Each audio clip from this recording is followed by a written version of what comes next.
So Julia, why don't we start off with what I found most interesting is you didn't really start with classical. You were hard rock, I, Punk rock. punk rock. I was a punker. Sex Pistols, Clash, yeah. Susie and the Banshees, yeah. I was playing Butthole Surfers. I was playing the hard stuff, the real punk stuff. And that's how I learned radio, because it was a community radio, a nonprofit in Worcester, Massachusetts. And I listened all the time because I just loved the music. And they said, hey, and I'd call in a lot. They said, come on down. So I learned the ropes, and I befriended a couple of pros in Boston. Cindy Balin was one, and they would air check me. And I did some time at WBCN, the mighty Rock of Boston, learning to cut tape and edit and cut tape. There's something people don't do anymore, but really kind of worked my way up and waitressed on the side to pay all the bills, working as a waitress. And it sort of grew into that. And then I learned jazz and went to New Hampshire Public Radio as the jazz director. And then they essentially eliminated all the jazz and went classical, but they liked me. And so they taught me classical. So I have had this really weird arc from, like the Clash to Beethoven. Has it worked out? Have you liked the migration? I have liked the migration. My grandfather was the first principal second violinist of the Rochester Philharmonic Orchestra, the very, very first one ever. So we had a lot of classical growing up. And so that's always been, in fact, my dad had a radio show on WCMF called Going Baroque. And so the whole classical life has been in our family forever. So this wasn't, it's been a learning curve, and it's always a learning curve, but it was still, it's all the same, right? Good music, bad music. Right. That's all there is in this world. The world of classical can be so overwhelming, though. So the canon is so immense. It's true. How did you tackle that for moving from learning all about punk rock to jazz and now having to open up another section of your mind to all of this? One piece at a time, and reading and reading and reading books and liner notes and listening, a lot of listening. And I actually approached classical programming in the exact same way that I used to do rock programming and jazz programming. It was just, as I say, the songs are a little longer. So it's the same idea of, when you listen for a long time, there's always an arc where, they'll rev it up a little and they'll slow it down, and there's the lovely ballad, and then they rev it back up again. And I sort of developed my classical programming based on that, of creating sort of an arc of music and an overall feel. So it was just longer songs, but a lot of reading and a lot of listening. Wow. And I feel like there's still so much to learn. Of course. Do you feel a relationship to your listeners? Oh yeah, our listeners are wonderful.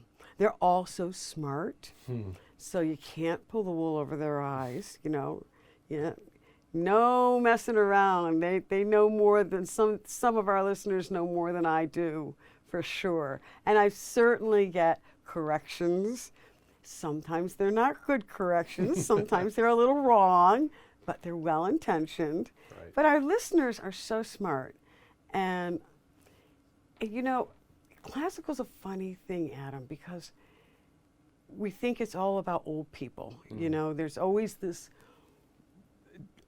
who listens to classical music, and we have this idea of these stuffy rich people who always dress in fine clothes. And it's not always like that. I think people grow into classical music, and bikers love classical music. All kinds of people listen to classical music. So that's the danger. The danger is thinking there is a classical listener, and there's not.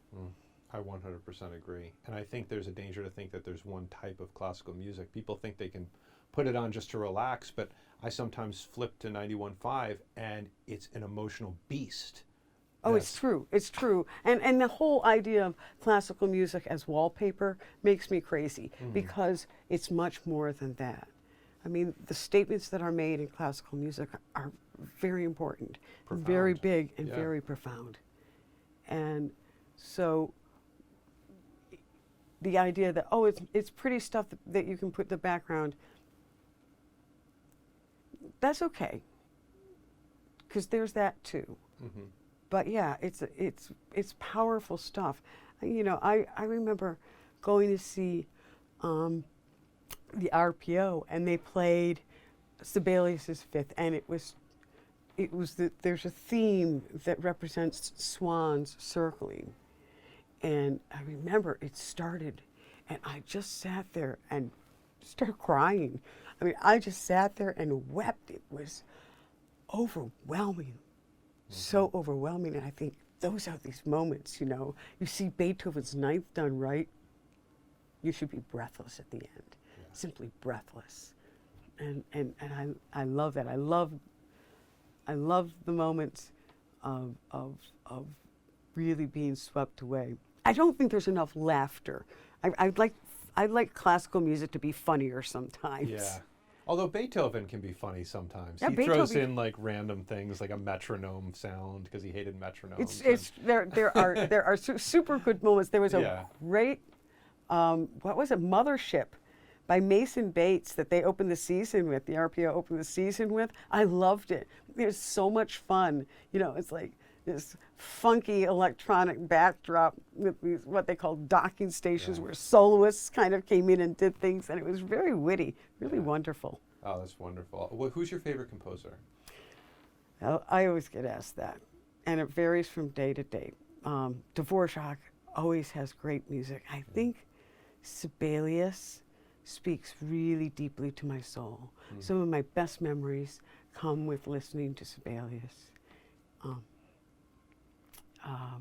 Beethoven, of course. Beethoven's The king. needless to say, Yeah. you know, and then like, I love the choral works of Morton Lauridsen, and recently I've been listening to Maria Schneider's Winter Morning Walks a lot for very personal reasons. It's very dear to me. So, and Arvo Pärt, I have to interview Mary. That reminds me. a little bit of space, music with space. Yeah. And then there's Bruce Springsteen, who's my absolute favorite classical composer. Yeah, he's pretty good. He's pretty Yeah, good. he's not bad. He can belt it out. Yeah, no, I think some people get overwhelmed by the genius involved with some of the composers, especially Mozart, right? I mean, it's this, he does something that's inhuman in a way, the production, the perfection of it. And some people either have to say he's an idiot savant or he's godlike, but it's hard to grasp. Are you ever overwhelmed by that type of mind? I have never, ever been able to grasp what composers do. I don't get it. I hear it, I feel it. It's completely alien to me. Musicians are extraordinary to me because I am not one. Do not let me sing, whatever you do. But composers, I don't even know how that mind works. I mean, Mozart, he would write stuff out all at once, everything, every part. I don't even know how you do that. I have no clue what magic. I mean, it's sorcery. As far as it's just sorcery. These composers, and it really is. To me, it's overwhelming. Yeah. To think someone can put that together. I don't even know how. Yeah, I'm in the same boat. Yeah. Anything else you'd like to add that I might have missed, Julia? Oh, I don't know. You know, tune in. You know, I think I would like to see people begin to treat classical concerts like they treat rock concerts. you know, I want to see that festivity of the unknown. Come into a concert, maybe you've heard it 1,000 times, but you know what? You're not going to hear it like you're going to hear it that night. You know, I would like to see more understanding that classical music is music for everyone.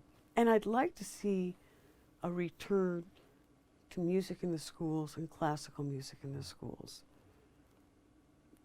There was a time when the Rochester Philharmonic Orchestra played every single high school over the arc of 4 years, every single high school in Monroe County. They came to Greece Arcadia High School. We did a Mall in the Night Visitors. I was a shepherd, and they were our pit band. And it was the most extraordinary thing. Me, the little 16-year-old shepherd girl, boy, and the RPO was our pit band. Yeah. You don't get better than that. And I would love to see that moment that classical music can go back to that, where it's another good option. Yeah. One of my favorite stories was at a road trip, and our daughter, I don't know how old Maggie was, maybe 7. We were driving to the Cape, big family summer, and we would listen to CDs. We still do. We're listening to CDs, and everybody got to pick. And we got to Maggie, and we said, "What do you want to hear, Maggie?" She said, "I don't know. How about some Vivaldi?" I said, "Great." So we pushed a Vivaldi CD in, and we listened to the Vivaldi. And at the end of it, she said, "That was great. Can we listen to Led Zeppelin now?" Mm-hmm. And I want that to be in people's minds. That's all an option. Whether, you know, whether I'm going to a Bruce Springsteen concert on Friday, and I'm going to go see Beethoven on Saturday, and it's all the same. Right. It's just the power of music, and just expressed in a slightly different language. Yeah. You know, it's one set of notes. And that's the other thing that gets me. So few notes have created so many different sounds. You know, an exploration of music in whatever form it takes. I love it. Thank you. Thank you.